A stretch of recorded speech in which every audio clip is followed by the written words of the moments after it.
কিন্তু থাকবে, তার একটা বিহিত হবে। এমনগুলো আমরা হাতে দিয়ে দিলাম, 2 টাকা দিয়ে আবার ছেড়ে দিল, এটা যেন আবার না হয়। আমাদের সেই আস্থাটা আমাদেরকে আনতে হবে। কাজে আইন শৃঙ্খলাটা এখন আমাদের প্রথম কাজ। এই আইন শৃঙ্খলা ঠিক না হওয়া পর্যন্ত এটা আমরা অগ্রসর করার জন্য পদক্ষেপ নিতে পারবো না। আপনারা আমার উপরে আস্থা রেখে আমাকে জানিয়েছে, ছাত্ররা আমাকে আহ্বান দিয়েছে, সেটাতে আমি সাড়া দিয়েছি। দেশবাসীর কাছে আমার আবেদন, আপনারা যদি আমার উপরে বিশ্বাস রাখেন, আমার উপরে ভরসা রাখেন, তাহলে নিশ্চিত করেন যে দেশে কোনো জায়গায় কারো উপরে হামলা হবে না।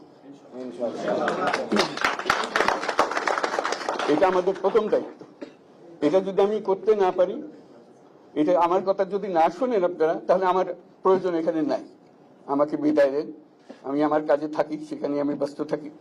যদি আমাকে প্রয়োজন মনে করেন, তাহলে আমাকে প্রয়োজন মনে করলে আপনাদেরকে দেখাতে হবে যে আমার কথা আপনারা শোনেন। আমার কথা না শুনলে আমার কোনো প্রয়োজন নাই। আমার প্রথম কথা হলো, আপনারা বিশৃঙ্খলা থেকে দেশকে রক্ষা করেন, আপনারা সহিংসতা থেকে দেশকে রক্ষা করেন, যাতে আমরা যা যা আমাদের ছাত্ররা আমাদেরকে পথ দেখায়, সেই পথে আমরা এগিয়ে যেতে পারি। এটা একটা খুব সুন্দর দেশ হতে পারে। বাংলাদেশ একটা খুব সুন্দর দেশের সম্ভাবনাময় দেশ। কাজে এই সম্ভাবনাগুলোকে আমরা নষ্ট করে দিয়েছি। এখন আবার সেই বীজতলা আবার তৈরি করতে হবে, আবার আমাদেরকে জেগে উঠতে হবে। তারাই এই বীজতলা তৈরি করবে, তাদের হাত দিয়েই হবে, এবং তাদের দিকে আমরা তাকাবো, এবং আমরা তাদের নির্দেশ মতে আমরা অগ্রসর হব।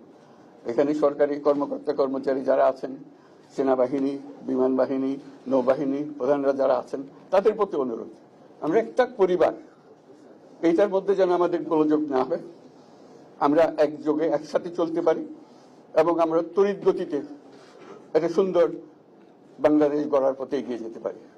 সেটাই আমার কামনা। আপনাদের সবার কাছে আবেদন, আমাদেরকে সেই সুযোগ দেন, আমরা সেই পথে আমরা যেন অগ্রসর হয়ে নিজে প্রশান্তি পাই। পৃথিবীর সবাই আগ্রহ করে তাকিয়ে আছে আমাদের দিকে। এখানে যখন ছাত্ররা রাস্তায় নেমেছে, পৃথিবীর সব জায়গা থেকে অভিনন্দন এসছে, যে তারা অবাক হয়ে গেছে। আমাদের তো গা শিউরে উঠেছে, প্রতিদিন যা হয়েছে অবিশ্বাস্য কাণ্ড। তাদেরও এটা স্পর্শ করেছে, তাদের তরুণরাও জেগে উঠছে আমাদের ছেলে মেয়েদের এই অভিজ্ঞতা থেকে, তাদের এই সংবাদ থেকে তারাও চোখ জেগে উঠেছে আমরা কি করতে পারি। কাজে আমাদের কাজ হবে এগুলো সম্পূর্ণ করা। আমরা আজকে থেকে শুরু করলাম, সেটা আশা করি আমরা দ্রুত গতিতে এগিয়ে যেতে পারবো। সবাইকে ধন্যবাদ। আজকে কোশ্চেন নিলাম।